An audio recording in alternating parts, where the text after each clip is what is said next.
Hey, how are you? I'm SliceofOtaku, and there is something very ominous happening in the realm of magic. With the two final episodes of Season 3, Divide and Conquer, Star embarks on a quest to find and recover her mother, which simultaneously served us as another look into the realm of magic, which we are of course fascinated by. Now, when Star initially returns to this place, she is greeted by the same small unicorn that met her the last time. But here, Star declares her boundaries, that she will not be swayed by the allure of this world, and the unicorn just ends up being really creepy. Creepy to such a degree that simply based on body language, it's clear that that's the impression we as the audience are intended to get. And contrary to the stance of the firstborn, which we'll get to, this thing wants Star to remain, and has no doubt that she will fall to the world's charm. But soon after that, when Star does in fact fall prey to the mind-altering properties of the realm, she discovers something very, very strange. There is this purple tar-like sludge permeating within this pool of otherwise utterly pure magic. Now, evidently, we do discover the source of this anomaly to be Moon Butterfly herself. The purity of the realm very much serves to be a healing agent against that which has afflicted her body. And so she may be seen ridding herself of Eclipse's curse, as well as mitigating the issue of partial soul depravity previously caused by Meteora. And we have to talk about this, because it's not as if she just took a dip and suddenly everything was cured without a cost. There is certainly a visible resultant of her actions tainting this fundamentally important place. Now, the curing of soul deprivation is one thing, but the marks that were left on Moon's arms meant and represented something. Moon made a deal with Eclipse that was very much tied to Toffee, and as indicated by the comment section on previous videos, there are plenty of you Toffee non-believers out there. Now, I am constantly reading comments, and for the most part, the majority of the arguments I saw depended on that which was just washed away before our very eyes. And hey, while we're on the subject, I'd like to note that when making their pact, Eclipse denoted the power of a vow between queens. Now, at this current point in time, we know Moon and Star to not actually be rightful heirs to the throne. Ergo, Moon by blood wasn't truly a queen. So yeah, that promise is sounding a bit sketchy now.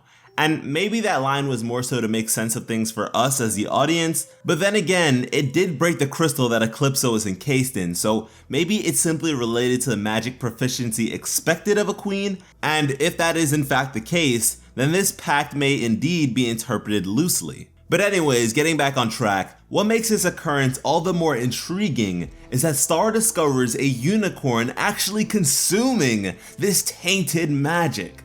What's worse is that when this thing is approached, it's startled and clearly knows it's doing something blasphemous, causing it to slowly back away while simultaneously going below the surface. Now, we know firsthand from our experience with Toffee the dangers of tainting the realm of magic, and coincidentally enough, the source of this issue is once again, in a sense, tied to Toffee. Now, in terms of dealing with this issue, we have a few problems. Firstly, each of these small unicorns are identical beyond their color schemes, and so because this one is lathered in this veil of corrupted magic, we cannot yet properly identify them. Secondly, when Star discovers this creature, she is already under the influence of the realm and is incapable of remembering anything that happens during such points.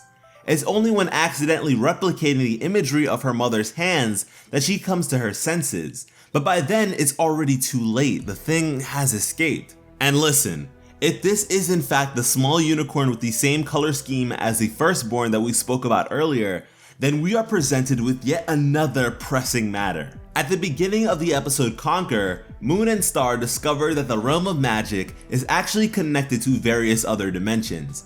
And this information doesn't really do too much for us in this particular episode, considering they don't escape the realm, or even regain their senses from this revelation. And so for the crew behind the show to display this to us as the audience, something that Moon and Star will not be able to remember, means that this is for us to remember, that this will surely hold significance in the future. And another case of this may be how when visiting an unknown world via a blocked well of some sort, when pressing upwards, Moon unknowingly leaves a handprint behind. But yeah, the reason the identity of the tainted unicorn being the first one that we saw is the worst case scenario is due to the fact that it is no longer even in the realm of magic. Moon and Star casted it out into some unknown world. And so if this is in fact the unicorn who was sucking up the corruption, then they not only provided this blight, but gave it the opportunity to spread. And although we don't yet know what sort of worldly repercussions that may implicate, I am just not expecting any good to come from it. But something else that piqued my interest was their interaction with the Firstborn. And that's because the last time Star was here,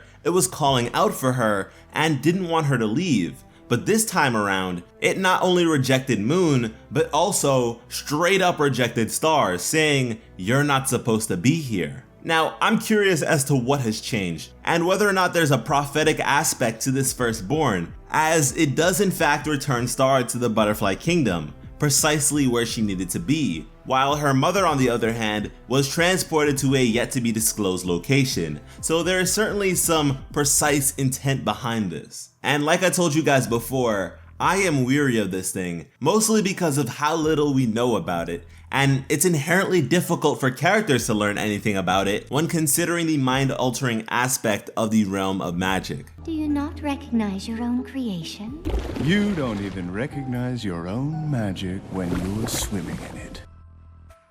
But yeah guys, what do you think was up with the small unicorn drinking and shrouding itself in corrupted magic? And why do you think the Firstborn rejected Star and Moon? Let me know down below. Thank you all so much for watching and have an awesome day. I love you.